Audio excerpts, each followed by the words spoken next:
Num dos últimos vídeos aqui do canal, teve aí uma grande repercussão dessa questão das igrejas. É importante analisar o seguinte: as pessoas pensam que o anticristo está longe, né? Não, o anticristo é uma entidade que virá, ele aparecerá, etc, etc. Só que poucos realmente analisam e pensam o anticristo como sendo pessoas ali que estejam, de certa forma, dirigindo grupos, igrejas, movimentos religiosos, ou coisas do gênero. E aí as pessoas acabam pensando que o anticristo seja alguma coisa muito distante, mas na verdade o inimigo ele mora ao lado muitas vezes. A gente vai ver aqui um detalhe importante sobre essa questão do vicário de Cristo, né, que é o anticristo. Ou seja, o indivíduo que se diz substituto de Cristo na Terra, né? Quando o 1 Timóteo 2,5 diz claramente que há um só Deus e um só mediador entre Deus e os homens, Cristo Jesus, homem. Então é bem claro ali essa questão. Mas só que é necessário tirar e ver como é que ocorre o surgimento de tudo isso em virtude aí dos textos de Daniel.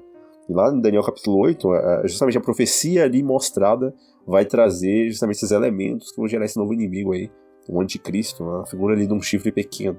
Daí vale a pena dar uma olhada ali no capítulo, vamos ver a partir do versículo 1, e analisar alguns aspectos ali nesse sentido. O que apareceu a Daniel no ano 539 a.C.? Curiosamente, o mesmo ano da queda da Babilônia. Aí ele fala: no terceiro ano do reinado do rei Belsazar, uma visão apareceu-me a mim, Daniel, depois do que apareceu a mim no princípio. Então ele vai ter uma visão ali, essa visão, basicamente ele vai estar localizado no rio Ulai, né, próximo ali. Aí ele fala que está no palácio de Suzã, né, de acordo com o versículo 2, tive uma visão que aconteceu quando o rio estava em Suzã, no palácio, que fica na província de Elão, tive uma visão, estava junto ao rio Ulai. Aí nessa visão, o que atrai primeiro os olhos ali do profeta, o que atraiu de fato a atenção dele? Então levantei meus olhos e vi. Ele diz que estava diante do rio Carneiro, que tinha 2 chifres. Os 2 chifres eram altos, mas um era mais alto que o outro, e o mais alto subiu por último. E aí é óbvio que os elementos aqui que são trazidos são elementos vinculados ao santuário israelita. Aqui ele vê um carneiro aqui com 2 chifres. Os chifres em profecia, vou pesquisar aí na Bíblia, ele se vincula a poder, rei ou reino, né, dependendo aí do contexto. E aí diz que esse carneiro tinha 2 chifres, né, que eram altos, só que um subiu primeiro, né?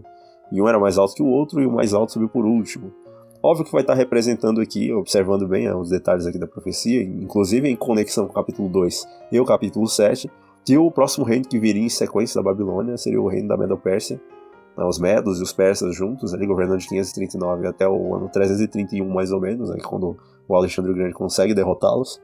E então esse poder representado pelo carneiro com 2 chifres, né, o carneiro que viste tinha 2 chifres, aí fala são os reis da Média e da Pérsia, né? Então está bem claro aqui, né? Nem precisa interpretar nada, ou então chegar a alguma elucubração filosófica da coisa, tá? Reis da Média e da Pérsia. Tinha 2 chifres, aqui mostrando também ao mesmo tempo que chifres tem que ver com reis. São os reis da Média e da Pérsia, no versículo 20. Como são descritos então a atuação desse poder? Obviamente o poder desse carneiro, né? Viu o carneiro avançando para o oeste, para o norte, para o sul, para que... Aí fala que nenhum animal poderia resistir diante dele, e nem havia alguém que pudesse livrar-se da sua mão, mas ele fez segundo sua vontade e se engrandeceu, a partir do versículo 4. Então aí se vê o símbolo, né, obviamente introduzido na visão, essa questão do carneiro, com 2 chifres, um subindo primeiro, né, em relação ali ao governo da Média e da Pérsia, obviamente os 2 reis, o Ciro e o Dario, e trazendo esses elementos. Só que um outro elemento é trazido aqui na visão, porque ele fala assim: enquanto eu pensava, eis que um bode veio ao oeste, sobre a face de toda a terra, e não tocou o solo. Quer dizer, 2 animais do santuário utilizados. Primeiro um carneiro, obviamente os carneiros ali eram sacrificados e tal, e o bode, que dentro da simbologia ali do santuário terrestre, ele tinha que ver com justamente essa representação, né, do inimigo de Deus carregando sobre seus pecados e sendo conduzido por um homem designado ao deserto, onde ele deveria morrer por si mesmo. Obviamente representando também lá em Apocalipse, aquele anjo que desce com a corrente, prende o grande dragão e o sela por 1000 anos, né, que é justamente esse período em que Satanás ficará sem ter, né, a quem tentar aqui na Terra, e portanto conduzido então ao deserto por um homem designado aí na figura dos 144 mil. É óbvio, é um estudo um pouco mais aprofundado, mas valeria a pena já mencionar esses detalhes. Então o bode, o chifre notável aí, ele tinha um chifre notável entre os olhos, o bode rude, lá no versículo 21 fala, é o rei da Grécia. E o chifre grande que está entre seus olhos é o primeiro rei, né, o primeiro rei. Então aí trazendo justamente o rei da Grécia. E aí é predito, obviamente, a conquista da Medo-Pérsia pela Grécia. Obviamente eles vão repetindo esses elementos várias vezes, né? Tanto ao longo do capítulo 2, o 7 e agora o 8.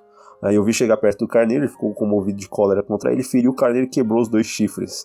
E não havia poder no carneiro para resistir diante dele, mas ele jogou no chão e pisou nele. E não houve que pudesse livrar o carneiro da sua mão, no versículo 7. E aí fala da quantidade de força ali que o bode tinha, né? Portanto, o bode cresceu muito, e quando ele estava forte, o grande chifre foi quebrado, depois surgiram 4 outros chifres notáveis em direção aos 4 ventos do céu. Quer dizer, o grande chifre agora é quebrado, é cortado. Né? Curiosamente, tem algumas visões por aí que, inclusive, se fala que Alexandre o Grande tinha o desejo de reconstruir Babilônia, né? Que inclusive havia sido predito pelo profeta antigamente, que não haveria senão ruínas nela. E aí, justamente quando ele tentou construir, bom, ele morre, né? Curiosamente. Outros têm outras visões ali, questão de febre, a questão das urgias ali que ele fazia, acabou morrendo, né? Morrendo, se não me engano, no ano 323, né? Antes de Cristo. Então é importante entender essa questão, né, que envolve a morte de Alexandre, que diz que o grande chifre foi quebrado e em seu lugar surgiram 4 outros chifres notáveis em direção aos 4 ventos do céu, que seriam obviamente os generais dele, que viriam a repartir o reino, né, o Cassandro, o Seleuco, o Lisímaco, o Ptolomeu. Né, então obviamente o bode rude é o reino da Grécia, o grande chifre que está em seus olhos é o primeiro rei, né, que quebrado então, enquanto os outros 4 defenderam, né, 4 reinos se levantariam fora da nação, mas não em seu poder. Então é importante entender, tá? Esses aspectos aqui. Então, pela interpretação dada, fica claro que o quê? O chifre notável, então, no bode representa Alexandre o Grande, que liderou as forças gregas na conquista, então, da Medo-Pérsia, ou seja, dos 2 reis aí representados por esse carneiro com 2 chifres, tá? Um chifre maior do que o outro, obviamente. E após a morte de Alexandre, 323, então, seguiu-se aí um breve período de confusão na luta pelo reino. Mas a sucessão foi definitivamente determinada pelas batalhas de Issos. Tem lá justamente essas batalhas, né? Se eu não me engano aqui é 331, talvez, né? Porque tu tem lá a Arbela, a Galgamela, a Batalha de Issos, a Batalha de Grânico, né? Várias batalhas ali contra, obviamente, o rei ali da Medo-Pérsia. Mas o fato é que os principais generais de Alexandre, então Cassandro, Lisímaco, Ptolomeu e Seleuco, tornaram-se então seus diádocos, que seriam sucessores. Então o vasto império criado pelas conquistas incomparáveis de Alexandre foi totalmente destruído então pelas disputas e guerras entre os seus sucessores. E antes do final do 4º século, obviamente, antes de Cristo. Então, o grande império grego, né, que havia conquistado ali tanto a Grécia, a Macedônia, tinha ali a região do Ponto, a Ásia Menor, entendeu? E conquistou inclusive a Mesopotâmia, a Síria, até o Egito também, inclusive a Palestina. Né? Aquele grande império foi esfacelado em 4, até porque Alexandre ele não chegou a deixar assim, descendentes, né, aptos a estarem, de certa forma, conduzindo o reino. Então, além desses estados menores, as 4 monarquias aí definidas, né, surgiram então das ruínas do Império Grego. No caso aí, Cassandro, Seleuco, Lisímaco, Ptolomeu, assumiram cada um o título de rei. Inclusive a própria designação Antíoco tinha que ver também com essa questão, né, vinculada aos Seleucidas, né, e os reis Ptolomeus depois, porque só sobram os 2, né, no final, Seleuco e Ptolomeu. Então, obviamente que esses chifres eles crescem então e vão em direção aos 4 ventos do céu. Aí. A gente observar, inclusive, em alguns livros de história. Né? E aí, curiosamente, um negócio sai dos 4 chifres do bode, né? Lá no versículo 9. E de um deles saiu um chifre pequeno, que cresceu muito grande para o sul e para o leste e para a terra agradável. Então vai aparecer um chifre pequeno que sai, obviamente, dos 4 chifres aí que aparecem em direção a esses 4 ventos do céu. Obviamente que, de acordo com a interpretação que é dada, né, que interpretação é dada a esse chifre pequeno? Curiosamente, versículo 23, né, nos últimos tempos do seu reino, quando os transgressores chegarem ao máximo, um rei de semblante feroz, ou feroz catadura, né, tem algumas versões que trazem essa expressão, e entendendo sentenças sombrias, aqui se levantará. Então, um novo reino, quer dizer, dos 4 ventos do céu, então, que justamente esses chifres são apontados em direção, surge um chifre pequeno que então será um outro reino. Um reino aí feito de transgressores, né? Com um rei de semblante feroz. Né? Então, assim, esse chifre pequeno ele vai realizar então ações contrárias ao povo de Deus, dentro desse período, obviamente, que vai estar acontecendo. Então, das ruínas do Império Grego surgem aqui esses 4 chifres, que representam então os 4 generais de Alexandre, e do reino deles, que obviamente foi espalhado aí em direção aos 4 ventos, surge então um chifre pequeno, que é um outro reino, que viria então a fazer algumas coisas contrárias ao povo de Deus. Né? E diz lá no versículo 10, e cresceu até o exército dos céus, e derrubou algumas das hostes das estrelas no chão, né? E carimbou sobre eles. Então tem esses detalhes, né, que mostram então, esse detalhe da ação desse chifre pequeno, e justamente é mencionado então a perseguição literal, né? O povo de Deus descrito de forma mais detalhada, né? A partir do versículo 24, e o seu poder será grande, mas não pelo seu próprio poder, ele destruirá maravilhosamente, e prosperará, praticará, destruirá os poderosos e o povo santo. Então vem apresentando esses detalhes também no tocante essa questão do que ele faz com o povo de Deus. Só que até então a identidade dele não é revelada. O que é revelado é simplesmente que ele sai então dos 4 ventos do céu, para os quais estavam direcionados aqueles 4 chifres. E aí um ponto importante aqui, ó, esse chifre pequeno então ele fez essa perseguição em relação ao povo de Deus, e de certa maneira, obviamente, além de perseguir o povo de Deus, ele tem que fazer guerra direta contra Cristo e também o seu trabalho como mediador, principalmente por meio da falsificação do santuário. Porque, inclusive é dito no versículo 11, né, que assim, ele se engrandeceu, até mesmo para o príncipe do exército, tirou dele o holocausto contínuo, e o lugar do seu santuário foi derrubado. Então é um tipo de reino que vai pisar no santuário, que vai trazer justamente essa questão da luta direta contra Cristo, seu trabalho como mediador, se exaltando, portanto, até mesmo para o príncipe do exército, tirando dele o holocausto contínuo, o lugar do seu santuário foi derrubado. E aí na interpretação da visão, como é que se dá então essa autoexaltação estabelecida, né? Então se percebe justamente essa questão, versículo 25, e através de sua política, ele fará com que o artesanato, o comércio, prospere na mão dele, e ele se engrandecerá em seu coração e pela paz destruirá muitos. Ele também se levantará, obviamente, contra o príncipe dos príncipes, mas ele será quebrado sem mão.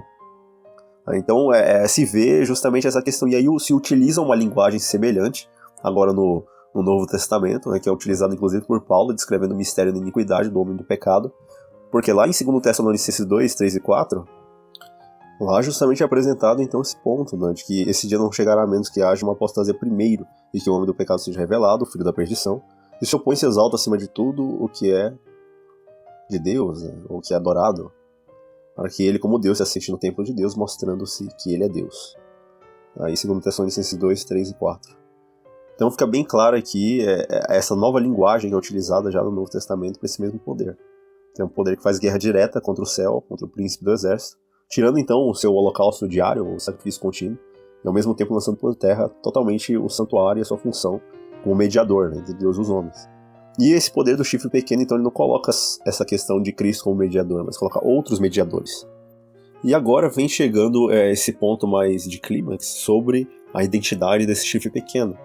Porque outras partes da Bíblia vão jogar luz então, sobre aquelas passagens proféticas para então se chegar ao entendimento. Obviamente que as duas últimas escrituras, né, principalmente esses textos de 2 Tessalonicenses e tal, eles evidentemente descrevem um e o mesmo poder. Quer dizer, é um indivíduo que é líder de um reino, como está profetizado lá em Daniel 8, né, que vimos ainda há pouco. E esse indivíduo, então, professamente cristão, ele tem um espírito do anticristo. Porque ele se põe no lugar como substituto de Cristo. Por isso o nome, Vigário de Cristo. Que é o bispo ou pontífice romano, que é um dos títulos que ele tem. Que inclusive era um título que também era vinculado ao imperador de Roma, o Pontifex Maximus. Então tinha ali justamente essa conotação, mas que obviamente é um indivíduo que tem a liderança não só política, mas também religiosa, e se assenta no templo de Deus, né, que em tese seria a própria igreja, no trono e dando ordens como se fosse o próprio Deus. Né? Inclusive o Papa Leão XIII, né, dizia: nós os papas temos por sobre a terra o lugar do Deus Todo-Poderoso. Então eles mesmos asseveravam isso. E tem documentos escritos, questões aí, inclusive de declarações, né, que mostram que o Papa é infalível, que o Papa tem um lugar, ou é o vicário de Cristo, substituto de Cristo na Terra. E as pessoas engolem isso daí, ficam caladas, vendo justamente todos os mandamentos serem quebrados dentro de uma atitude blasfema, onde um homem se coloca como sendo um mediador entre Deus e os homens. E o único mediador é Cristo, só que não, tem que ser um outro cara, entendeu? Pecador, e necessariamente que não tem os mesmos méritos e atribuições que Cristo tem. Então as pessoas que seguem esse indivíduo, infelizmente elas estão negando ou deixando de lado a intercessão que Cristo faz por ela no santuário celestial, e portanto elas recebem a intercessão então de um homem, aqui na terra, num santuário corrupto, dentro da terra. Inclusive, se for observar, né, a própria questão ritual ali da Igreja Católica, se vê justamente isso, onde tu tem um homem, que seria o Papa, justamente fazendo essas atribuições de como se fosse Cristo na terra, e inclusive recebendo a veneração e adoração que é devida unicamente ao Pai, que é o único verdadeiro Deus. Até mesmo lá em Apocalipse 13, né, quando é falado ali que a besta tinha uma série de chifres, 10 chifres, né, em cada chifre diademas, e sobre os chifres nomes de blasfêmia, né, porque quando você vai ver os nomes das lideranças, né, que envolve ali inclusive esse reino, né, como um todo, O nome das lideranças é uma blasfêmia direta tanto ao pai quanto ao filho, porque vem em virtude dos títulos, vicário, filho, dei. Então tem ali o vicário, filho de Deus, tem título, né, é o pontífice, quer dizer, é o pontífice, ou seja, é a ponte entre Deus e os homens. Só que a única ponte entre Deus e os homens, de acordo com o livro de Gênesis, é que Cristo é a escada de Jacó, que Jacó viu, é unicamente ele que pode conectar o homem a Deus, permanecer em mim e eu permanecer em vós. Da mesma forma que a videira não pode dar fruto de si mesma, nós não podemos dar sem estar conectados a mim. Está lá em João capítulo 15. Então os próprios nomes que envolvem as lideranças religiosas são nomes de blasfêmia, que vem justamente trazendo toda essa carga negativa no tocante à adoração do Pai e do Filho, que é usurpada por seres humanos e santos, né, que seriam substitutos ou mediadores em lugar de Cristo. É muito interessante, né, as pessoas confessarem seus pecados para homens, e eles, como que tendo a autoridade de um Deus, né, eles podem perdoar aquilo, né, inclusive cometendo blasfêmia de uma forma muito clara, uma vez que somente Deus, o Pai, e Cristo, por ser o Filho de Deus, é que tem autoridade para perdoar pecados. Então é importante entender justamente esse ponto aqui, porque o dia não chegará a menos que haja então uma apostasia primeiro. Esse dia aqui é o dia da volta de Jesus, né, de acordo com 2 Tessalonicenses 2, 3 e 4, então naquele dia ele não chega primeiro sem que haja uma grande apostasia. E a grande apostasia é o meio religioso atual, entendeu? Então, além de descrever justamente esses poderes, né, é um homem, onde você tem um homem que lidera um reino, o Vaticano é o quê? Um estado? Um reino, e diz lá que justamente ele tem essa ambição egoísta, né, essa questão do espírito do anticristo, o homem do pecado, né? Inclusive o papado alterou os mandamentos de Deus, né? Se pegar ali um mandamento, é só pegar aí o catecismo católico, aí ver os mandamentos do catecismo e comparar em relação aos mandamentos de Deus do Êxodo capítulo 20. Aí você vai ver claramente o que eles fazem, entendeu? Tira-se o primeiro mandamento e fala ali, eu sou o Senhor teu Deus, né? Te tirei da casa da servidão, da terra do Egito e tal. E aí fala assim, não terás outros deuses diante de mim, aí tira esse mandamento, coloca amar a Deus sobre todas as coisas, né? Mas não define que Deus é esse. Obviamente depois a doutrina vão dizer que é a trindade, só que eu sou o Senhor teu Deus que te tirei da terra do Egito, da casa da servidão. O Senhor teu Deus, né? Não terás outros deuses diante de mim. O mim no singular, mostrando que é uma pessoa só, não é a trindade, é referido diretamente ao Pai, que é o autor da lei. E aí, justamente eles pegam, tiram o quarto mandamento ali, que fala para observar e guardar, não é nem observar e nem guardar, é santificar o sábado. Lembra-te do dia do sábado para o santificar. 6 dias trabalharás, farás toda a tua obra, mas o 7º dia é o sábado do Senhor teu Deus, nele não fará nenhum trabalho. Aí fala, nem tu, nem tua filha, nem teu filho, nem teu servo, nem tua serva, e nem o teu animal, e nem o forasteiro das suas portas para dentro, porque em 6 dias fez, ou criou Deus, os céus e a terra, o mar. Aí ao 7º dia descansou, por isso o Senhor Deus abençoou este dia e santificou. Então fala ali para guardar o sábado, só que não, os caras querem colocar um outro dia. Aí coloca lá domingos, guardar domingos e festas.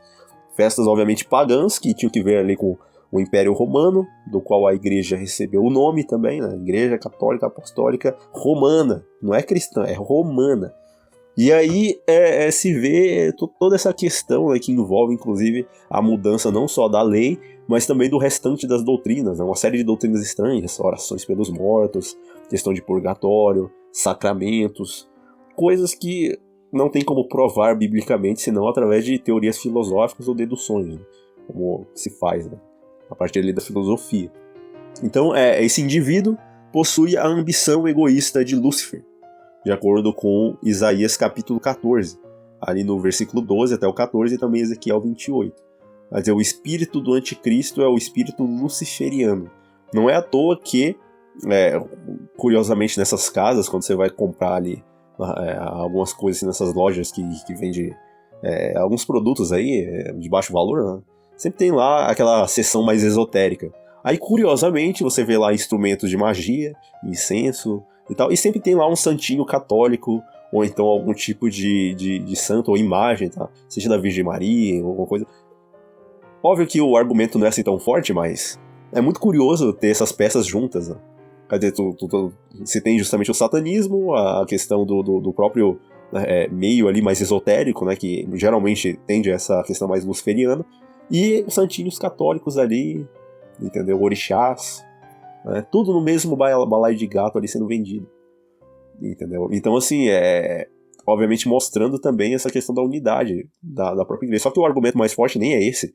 A questão é que lá em Apocalipse 13, quando se venera então justamente esse bispo, esse líder espiritual, a pessoa ela se configura como satanista, porque diz lá que deu o dragão o seu poder à besta, o seu trono e grande autoridade. Então, obviamente, o trono que está ali não é o trono de Deus, mas o trono do inimigo, e quem se inclina naquela direção, né, inclusive as igrejas que fazem parte do Conselho Mundial de Igrejas, ou então, de certa forma, aturam, ou então tem essa leniência em relação ao bispo de Roma, elas se inclinam a ele. Então, justamente, elas configuram ou estão sendo tão satanistas quanto aqueles que adoram o diabo diretamente, porque aqui é uma adoração indireta ao diabo. Você simplesmente se inclina, seja favoravelmente aí, através de uma ideia, ou através, inclusive, da união das igrejas, né, desses movimentos. E aí a pessoa, indiretamente, ela presta a adoração dela, então, a esse indivíduo. Ou seja, está ali no meio. Já é, inclusive, como falaram para mim uma vez na igreja, não, você pisar aqui, você é trinitariano. Então, se você pisar aqui dentro, você já crê nas doutrinas que a gente é acostumado a crer, entendeu? Mas então, o único jeito aqui pra mim foi sair fora, entendeu? Beleza, vocês adoram o Deus de vocês aí, tô aqui adorando o Pai e ponto. E aí o detalhe importante é porque, para ser aceito justamente nesses conluios de igrejas, dentro do ecumenismo, a pessoa precisa só de duas coisas. As igrejas precisam de duas coisas. Primeiro, aceitar o bispo de Roma como sendo o líder, e, em segundo lugar, crer na Trindade. Então, assim, em tese, não há diferença entre satanistas e pessoas que adoram indiretamente o diabo através desse líder, ou através desse vicário, né, que se diz o substituto de Cristo na Terra. Então não tem diferença, porque um está prestando adoração direta ao demônio e o outro adoração indireta, porque ele vem por meio do seu representante na Terra, que é justamente esse grande líder espiritual que inclusive domina o estado inteiro. E tem também os seus tentáculos em todos os governos que se possa imaginar aqui da Terra. Então tem esses aspectos importantes que devem ser de fato mencionados, porque a maioria vai ser enganado, porque não tomou nota do que a Bíblia diz nesse sentido. Então, justamente o espírito luciferiano, ele assume então esse aspecto no próprio líder espiritual, né, porque ele ocupa justamente um trono dentro da igreja, em tese, entre aspas, igreja de Deus, se colocando como sendo Deus, né? Inclusive o nome Papa, né, que significa pai, que é uma blasfêmia direta com o único pai que existe, que é o Deus verdadeiro. Entendeu? A ninguém chama esse pai por sobre a terra, senão aquele que está no céu. E a ninguém chama esse de mestre, senão o Cristo. Porque um só é vosso mestre, o Cristo. Está escrito na Bíblia. Entendeu? Então esse indivíduo professa ser o vicário de Cristo. O vigário que é o substituto, ou seja, o representante pessoal de Cristo na Terra. Mas peraí, Cristo morreu, ressuscitou e está no santuário. O que um indivíduo tem que pegar e dizer que tem as atribuições dele? E que se coloca, inclusive, como ponte entre Deus e o homem. Se você não tiver a igreja por mãe, você não tem a Deus por pai. Não é assim que se dizia na Idade Média? Então, se exalta, é um poder, um reino que se exalta diretamente contra o príncipe do exército, que é o Cristo. E qualquer um que se filie faz a mesma coisa, porque é adoração direta. Entendeu? Se você pisar aqui dentro, você é trinitariano. Entendeu? Então o único jeito de adorar o Deus verdadeiro é estar fora. Infelizmente, é ser chamado de herege, é ser chamado de, não, você está traindo os valores do cristianismo e tal. Só que a verdade é, como eu falei no outro vídeo, o legacy acabou. Entendeu? As igrejas acabaram. No sentido ali espiritual. O que existe é enganação pura. E quem quiser seguir esse caminho, fique livre, mas não vai ficar livre das consequências, infelizmente. Inclusive no Daniel lá, capítulo 8, versículo 12, fala: e a hóstia lhe foi entregue juntamente com o contínuo holocausto, por causa das transgressões. Entendeu? E aí diz: e deitou a verdade por terra, e o que fez prosperou. Entendeu? Então esse poder romano, católico romano, ele fez isso. Entendeu? Deitou a verdade por terra, porque o que é a verdade? Jeremias 10:10, Deus, o Pai, é a verdade. Tem lá João 14, versículo 6, né? Eu sou o caminho, a verdade e a vida. Cristo Jesus é a verdade. Lá em João capítulo 5, né? 1 João capítulo 5, não vai falar ali que o Espírito Santo é a verdade, né? Então vem trazendo lá que é aquele que veio com água, mas não somente com água, mas também com sangue e tal. E o Espírito dá testemunho, porque o Espírito é a verdade. Então o Espírito Santo é a verdade, Deus o Pai é a verdade, Jesus Cristo é a verdade. Salmo 119, 142, ele fala que a lei de Deus é a verdade, e os seus mandamentos de justiça, então vem trazendo esse aspecto também, a lei de Deus é a verdade. E por último, a Bíblia santifica-os na verdade, a tua palavra é a verdade, então a Bíblia é a verdade, a palavra de Deus. Só que aí o que a igreja como um todo faz? A igreja católica romana, ela derrubou toda a verdade. O primeiro, no tocante ao conceito de Deus o Pai. Segundo, apresentando um Cristo totalmente diferente. Terceiro, o Espírito Santo também, um conceito totalmente diferente, né, no tocante a essa questão. A própria Bíblia também, né, a inclusão ali daqueles livros lá, os livros apócrifos que chamam. E por último também a questão, inclusive, de mexer, né, na lei de Deus, que é pior ainda. Então toda a verdade é 5 colunas básicas ali, totalmente esfaceladas. Inclusive os mandamentos de Deus, a própria Bíblia também mudada.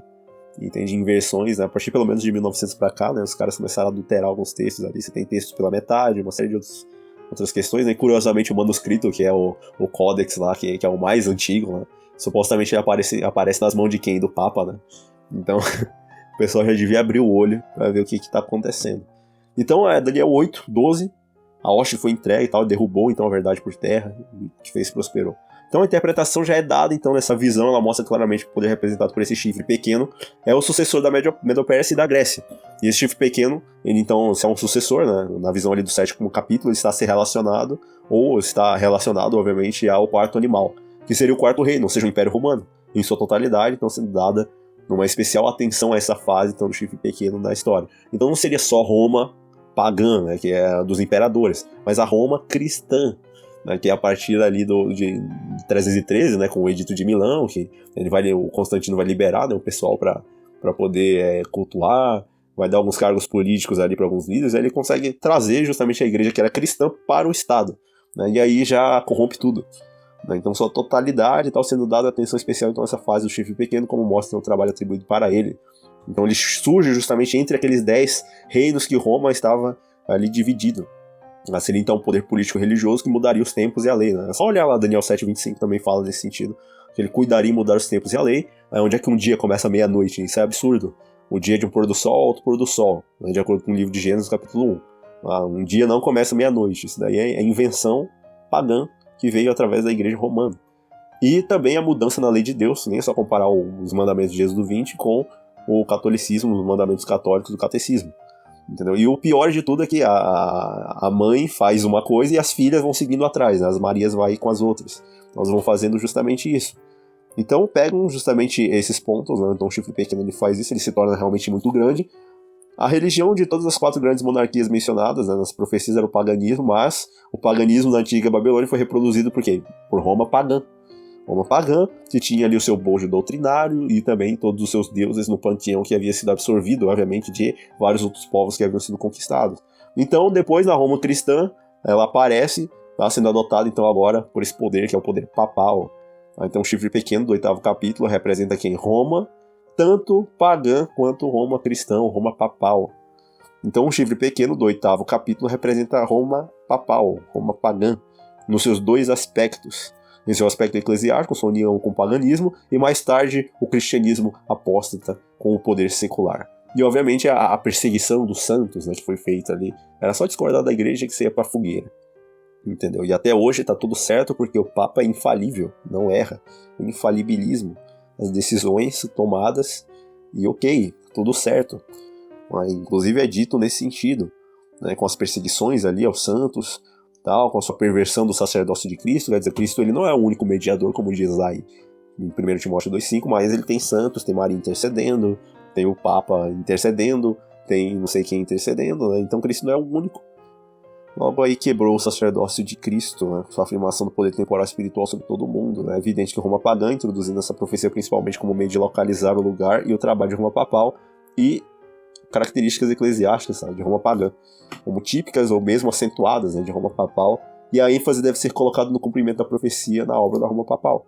Então a comparação cuidadosa, né, se você observar ali, ó, Daniel 7, 21, 25, Daniel 8, 10 a 12, 2 Tessalonicenses 2, 3 e 4, né, isso vai justificar totalmente essa conclusão de que aquele chifre pequeno lá representa Roma nas 2 fases, Roma pagã, Roma cristã, e essa Roma cristã é o poder papal, através da Igreja Católica Apostólica Romana, que vai exercer esse poder na Idade Média inteira, inclusive dominando vários reis, né, porque naquela época ser contra o Papa, acabou o reinado, você tinha que ser a favor, entendeu? Nesse sentido, obviamente, de dinâmica de poder ali político, junto com o religioso, né, poder secular, poder temporal e tal. Então tinha senhores governantes do mundo totalmente ao seu dispor. Mesmo depois de terem se tornado totalmente incapazes de governar a si mesmos, muito menos governar outros, eles ainda mantiveram o temperamento e também usaram, inclusive, a linguagem dos seus mestres antigos. Na ausência de um imperador no ocidente, os papas rapidamente ganharam influência e poder, e logo construiu-se então um império eclesiástico, que é justamente esse reino. Um reino com um rei. E esse rei, inclusive, nem se sabe direito exatamente se o papa ele é um líder estatal ou é um líder religioso, ou é os dois ao mesmo tempo. Mas o fato é que eles ganham muita influência e poder já naquele período da Idade Média, e aí conforme o tempo vai passando, então, o antigo Império Romano cai, só que o poder civilizador papal ele continua cada vez mais forte, que justamente ascende cada vez mais conforme a queda de Roma. Então o anfitrião e as estrelas de Daniel 8:10 são iguais, né, aos santos do Altíssimo de Daniel 7:25, o príncipe do exército, né, Daniel 8:11, e o príncipe dos príncipes, ou Cristo, quando o mesmo ser apareceu a Josué, né? O mesmo se aplica também a expressão a si mesmo. Então, Daniel 11:13, pelo menos na versão revisada. Então vai mostrar justamente essa questão do holocausto, que foram fornecidos pelos tradutores após a palavra contínuo, mas a tradução parece atribuir um significado muito mais esse da palavra contínuo. Então o fato de nenhuma palavra estar ligada a contínuo no texto original, embora no serviço típico do santuário seja utilizado como holocausto, ou incenso e tal.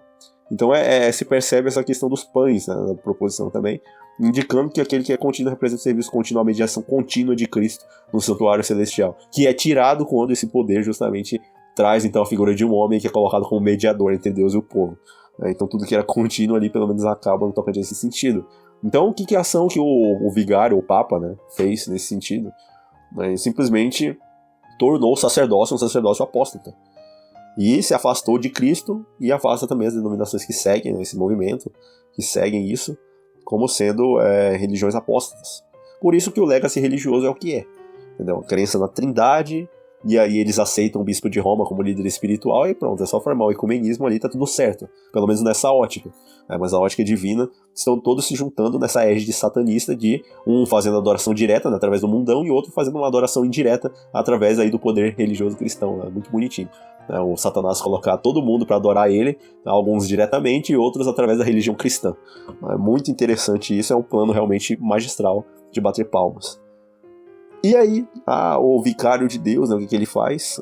Justamente, realmente se afastou de Cristo. Então ele coloca um ser humano como sendo um mediador. O papado não é representado necessariamente sobre uma figura direta, simplesmente Roma, é o seu estado unido ou dividido. Em Daniel 7, Roma é simbolizada pelo chifre pequeno, surgindo entre os 10 chifres que representam o estado dividido de Roma, enquanto em Daniel 8, a única figura usada para representar o quarto mundo, ou o quarto animal ali, o quarto poder, né, seria, em tese, o chifre pequeno, né, que se tornou muito grande. Então, em cada um desses últimos capítulos, o chifre pequeno é introduzido para contar especialmente sobre o funcionamento do mesmo poder terrível, que é Roma papal.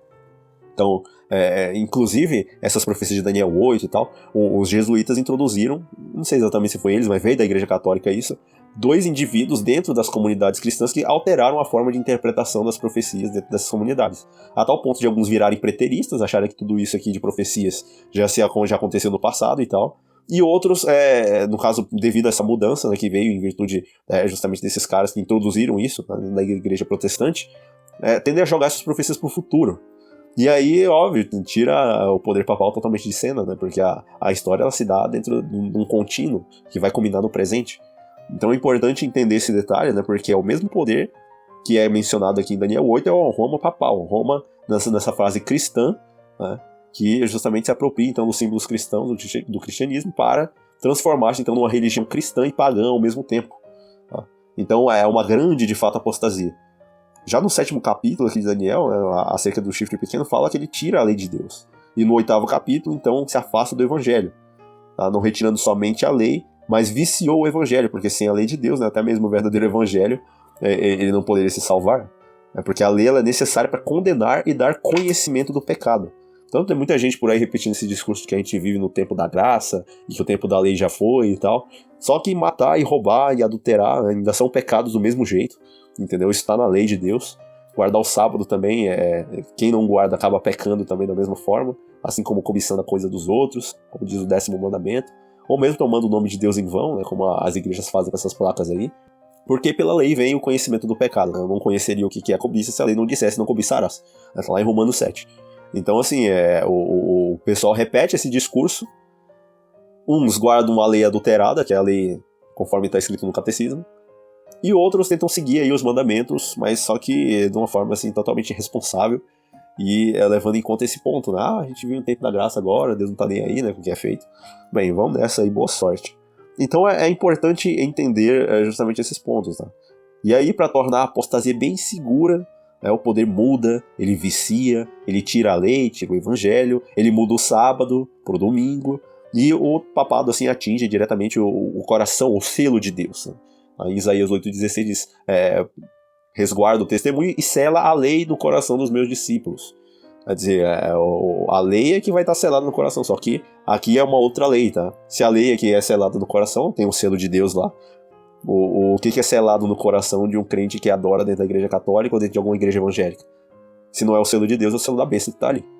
Então as pessoas vão estar recebendo indiretamente esse selo e não vão estar sabendo. E o plano é muito bem arquitetado, porque, se possível fosse, até os eleitos seriam enganados. Por isso a importância de atender à ordem de Apocalipse 18 e sair das igrejas enquanto ainda dá. Porque depois, aí é a sua conta em risco. A conta em risco. Então, atinge o coração do selo da lei de Deus, mudando os mandamentos de Deus, trocando então por mandamentos de homens. Seguindo o seu próprio sistema e seu próprio mediador, que seria então um homem no lugar de Cristo. E aí atinge diretamente o serviço do santuário celestial, que é o princípio, é o coração do evangelho, né, que é a obra que Cristo faz hoje. Então, outras perguntas são feitas lá por Daniel, né, você olha lá o versículo 13, né, então ouviu um santo falando, e o outro santo disse, aquele santo que falou, até quando durará a visão sobre o sacrifício diário e a transgressão da desolação, tanto o santuário quanto o exército para serem pisados? Ele quer saber até quando, né, Daniel 8, versículo 13.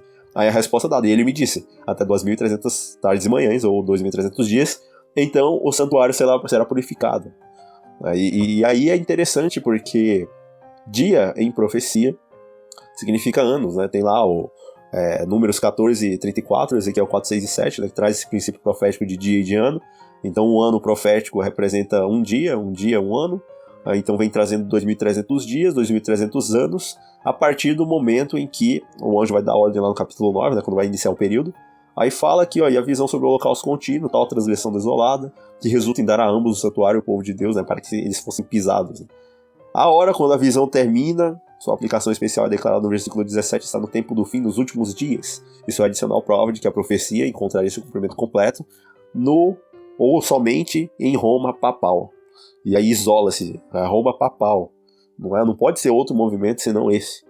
Entendeu? Que fez tudo isso, que promove hoje o ecumenismo, que tem esse interesse de trazer todas as denominações cristãs de volta ao seio da mãe, porque a igreja católica é a igreja mãe, tá? E trazer esse povo todo do protestantismo de volta para o catolicismo. E eles estão conseguindo, já conseguiram, na verdade, já conseguiram. E aí Daniel vem trazendo outros pontos importantes, né? Que período profético começa no momento em que a mediação contínua de Cristo ela foi eliminada pelo papado. Então, desde o momento em que o holocausto contínuo será tirado e a abominação desoladora será colocada, né, haverá ainda 1.290 dias, está lá em Daniel 12, versículo 11. Então, na medida em que é retirada a mediação contínua de Cristo, é feito o início de um período profético e deve haver algum ato definido, em algum momento definido, que leva a Cristo, obviamente, sua obra sacerdotal do santuário celestial. Esse ato foi o decreto oficial de um concílio eclesiástico realizado em Roma, no ano 503, porque foi declarado que o Papa era juiz como vicário de Deus e poderia ele mesmo não ser julgado por ninguém. Então tem esses detalhes.